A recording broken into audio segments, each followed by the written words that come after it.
Todos acharam, digam glória a Deus. Levantando-se, partiu dali para as terras de Tiro e de Sidom.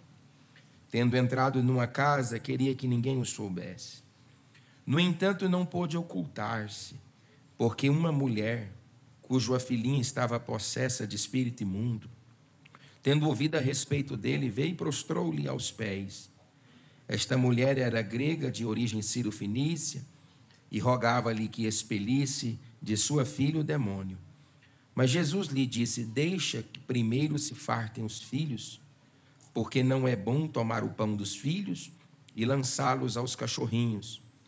Ela, porém, lhe respondeu: sim, Senhor, mas até os cachorrinhos, debaixo da mesa, comem das migalhas das crianças. Então lhe disse: por causa desta palavra, podes ir. O demônio já saiu da tua filha. Voltando ela para casa, achou a menina sobre a cama, pois o demônio a deixara. Meus amados irmãos, nós temos aqui um texto bíblico muito conhecido da igreja. Eu quero contar com a atenção dos irmãos aqui nesta noite, para nós considerarmos aqui alguns fatores que são preponderantes para a compreensão deste texto bíblico. Vocês conhecem a Bíblia Sagrada, já nos escuta aqui ministrar isso algumas vezes, que o ministério de Jesus ele se desembocou da região da Galileia para a Judeia, de modo que as viagens estabelecidas pelo Senhor Jesus, elas foram viagens que deslocaram-se para as regiões da Judeia, Pérea, Idumeia, Traconíates, Samaria, Jerusalém e Decápolis. Todas estas viagens tinham o objetivo de trazer a evangelização dessas províncias dominadas pelo Império Romano. Se nós temos um registro bíblico de uma viagem internacional de Jesus, nós poderíamos colocar esta viagem como parte do entendimento que temos na geografia bíblica, como tendo sido uma viagem internacional. Jesus está se deslocando da região da Galileia, da Pérea, em direção à região conhecida naquela época como a região Sírio-Fenícia. Esta mesma região foi ocupada pelo profeta Elias, quando ele se escondeu de Acabe e de Jezabel, em um vilarejo chamado Serepta, ou Sarepta, entre as cidades de Tiro e de Sidom, que era a capital meridional do Império Fenício, tanto no Antigo Testamento e aqui no Novo Testamento. É quase que desnecessário pontuarmos que Alexandre o Grande já dominara a cultura deste lugar desde os períodos intertestamentários. O fato é que Jesus faz essa viagem internacional e o objetivo dele, missionária Adriana, é descansar.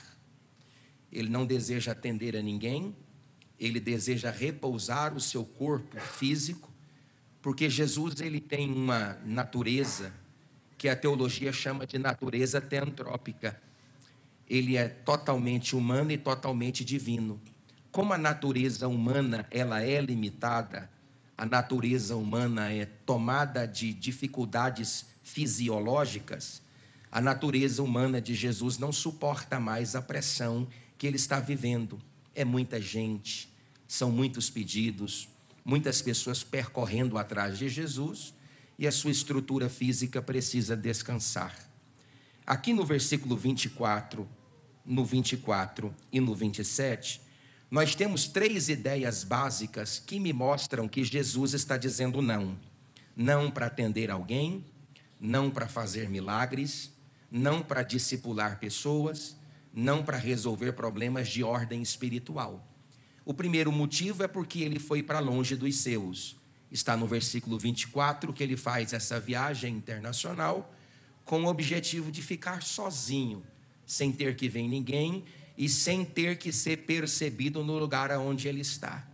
O mesmo versículo 24 diz que o desejo de Jesus era que ninguém soubesse que ele estava naquela casa. Como se não bastasse ele ter ido para uma viagem internacional, ele vai para dentro de uma casa e ele não deseja que ninguém saiba que ele está dentro daquela casa. Então nós temos aqui dois motivos que provam que Jesus está dizendo não. Primeiro, porque ele está longe da sua terra. Segundo, porque ele vai para uma casa escondido.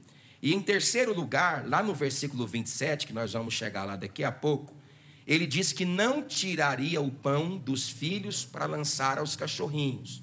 Ele faz aqui o que nós chamamos de uma metáfora, uma personificação.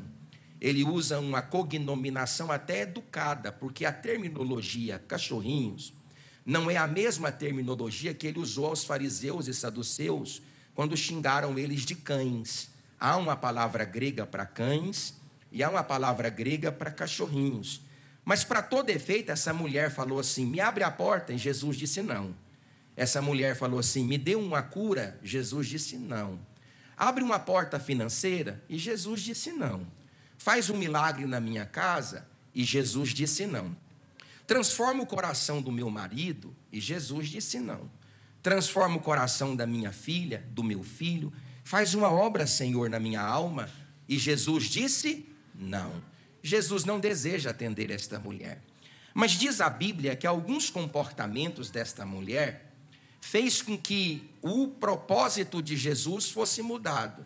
Bom, o primeiro comportamento, quando você entende essa mulher, é que ela ouviu, ela veio e ela se prostrou. Então é interessante nós compreendermos estas verdades na vida desta mulher. Ela ouviu sobre Jesus, ela veio atrás de Jesus e ela se prostrou diante de Jesus. Veja que ela não faz o pedido para se prostrar. Ela prostra-se primeiro para depois fazer o pedido. A palavra prostrar, para nós, ela é muito simples. Por exemplo, eu posso sentir uma dor de barriga, abaixar a minha coluna, e eu estou me prostrando diante da minha dor. Mas essa palavra no grego é proscrakrinel. É uma palavra difícil de proferir, mas reflete a ideia de uma pessoa que coloca a sua boca na terra. Preste atenção. Reflete a ideia de uma pessoa que coloca a sua boca na terra. Uma pessoa totalmente humilhada, totalmente livre de si mesma, de suas vaidades, de sua pretensão. Então, antes de chegar até Jesus, ela ouviu, ela veio e ela se prostrou. Então, para você mudar a obra de Jesus na sua vida, a sentença de Jesus na sua vida, a primeira coisa que você tem que fazer é procurar ajuda no lugar certo. Não adianta você recorrer a pessoas que não podem resolver os seus problemas. Não adianta você abrir o seu coração para indivíduos que não podem resolver o seu problema. Se o teu problema não pode ser resolvido pelo médico, pelo doutor, pelo advogado, pela política, pela igreja, eu tenho certeza de uma coisa: Jesus é o médico dos médicos, o advogado dos advogados, e ele tem uma palavra que pode mudar o destino da sua vida. Você pode levantar a sua mão e dizer glória a Deus? A segunda coisa é que a adoração desta mulher, presbítero Júlio, pastor Israel, é uma adoração inteligente. Sim, ela é uma adoração inteligente, porque diz a Bíblia o seguinte: veio e prostrou-lhe aos seus pés esta mulher, que era grega, de origem sírio-fenícia, rogava-lhe que expelisse de sua filha o demônio. E eu fico me perguntando como pode alguém entre os ímpios, preste atenção, eu fico me perguntando como pode alguém entre os ímpios conhecer a autoridade, preste atenção, de um rabino da Galileia, da região mais paupérrima, lá da região de Israel, tendo como esta pessoa autoridade para expelir demônios. Logo, eu consigo compreender aqui, com base nesse entendimento bíblico, que essa mulher tinha certeza da natureza de Jesus Cristo. Logo, a sua oração é inteligente. Quando ela se prostra diante de Jesus e começa a rogar, ela está dizendo, quando está adorando: eu sei, Senhor, que tu tens poder sobre demônios. Eu sei que nenhum demônio fica de pé diante da sua majestade. Eu sei que nenhum demônio fica de pé diante de sua glória. Eu estou aqui distante lá de casa, mas o demônio está dentro da minha casa. Pior, o demônio está dentro do meu quarto. Pior do que isso, o demônio possuiu um ente querido da minha família. Mas eu estou aqui distante da minha casa para dizer que tu tens poder sobre demônios. Tu tens poder para fazer esta obra na minha vida. Aí olha para cá, sabe qual que é o meu e o teu problema? Nós somos da igreja.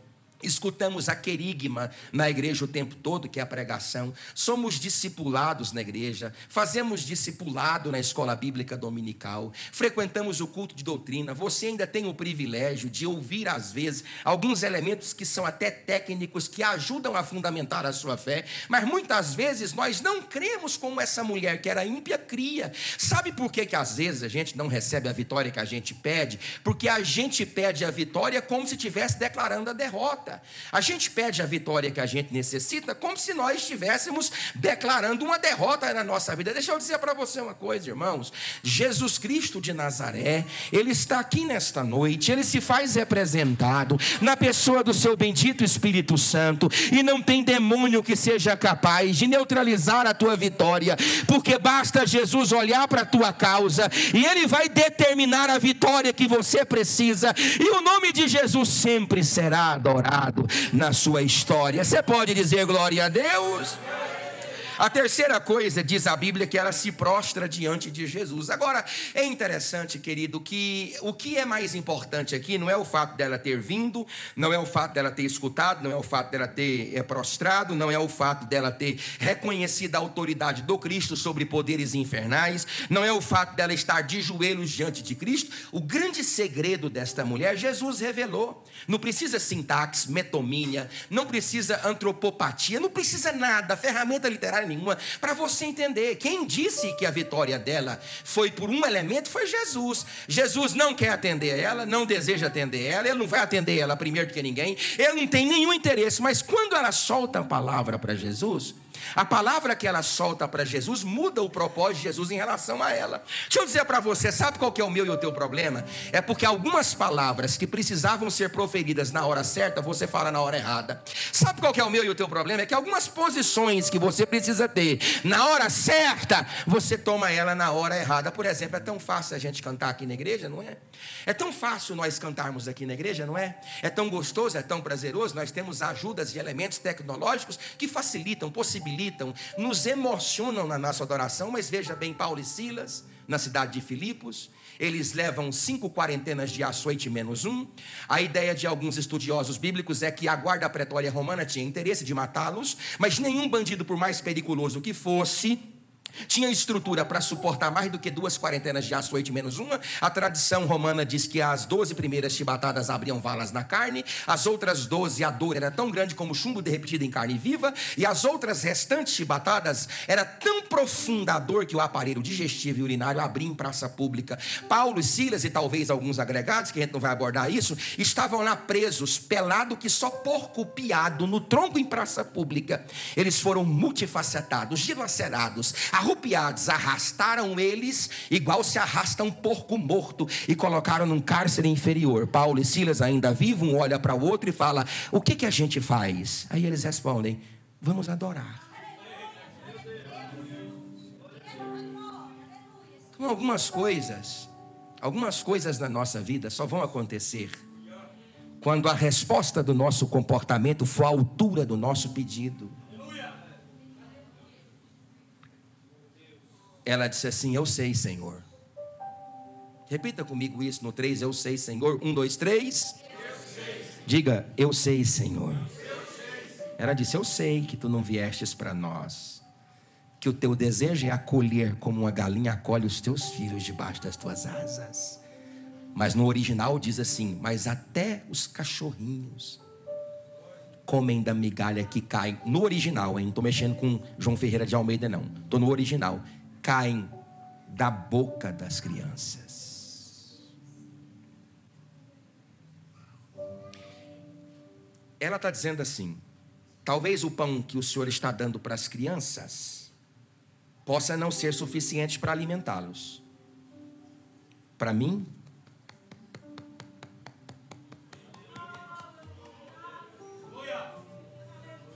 para resolver o meu problema, basta cair um farelo da boca dos teus filhos. Que este pequeno pão, sabe o que ela está reconhecendo na voz de Jesus? Parece que ela está lá no sermão de João: uma comida tenho para vos dar. Sou eu. Eu sou o pão vivo que desceu dos céus.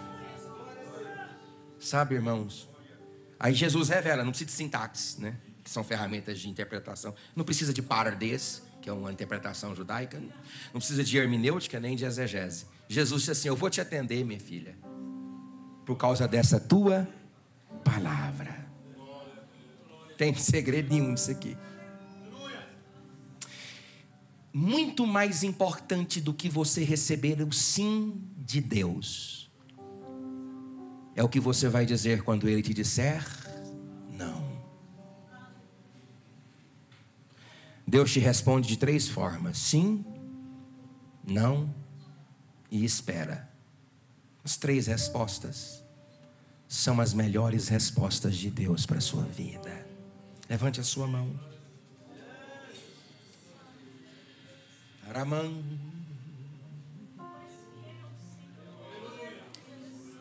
Senhor, volta para a nossa vida, Senhor.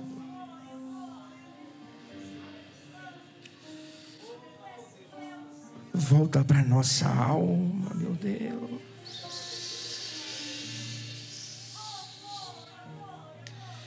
Volta para a igreja, Jesus. Cura os corações, ó Deus. Cura as famílias, meu Pai. Cura a nossa alma de nós mesmos, dos demônios mais horríveis que escondem dentro do nosso coração, das satanicidades mais profundas que percorrem a nossa alma, de todos os males satânicos que invadem o nosso ser. Nos liberta de nós mesmos, ó Deus. Eu profetizo sobre a tua vida nesta noite que haverá uma virada do Senhor na tua trajetória a partir de agora. Que haverá uma virada do Senhor Deus a partir de agora na sua vida. Que haverá uma transformação do nosso Pai na tua história agora. Quantos desejam receber esta vitória? Levante a mão e dê o seu maior glória. Quantos desejam receber esta vitória? Levante a mão e dê o seu maior glória. Ele está aqui nesta noite.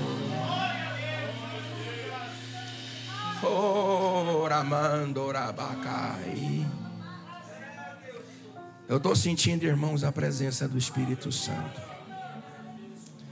Se tu soubesses o que eu estou sentindo aqui agora. Jesus está dizendo nesta noite: eu estou voltando. Estou voltando para corações mortos. Jesus vai fazer algo extraordinário. Ele é a melhor coisa que nós podemos ter. Ele é Rei dos Reis, Senhor dos Senhores. Ele é o nosso melhor presente. Ele é a nossa melhor dádiva. Se há alguma coisa de boa nesta igreja, é a presença daquele que vive e reina para todo sempre. Um Jesus que te perdoa, que te liberta, que te toma pela tua mão e te diz: esforça-te porque eu sou contigo. O Deus que está aqui nesta noite para mudar a história e o quadro da tua existência. Você concorda com isso? Diga glória a Deus.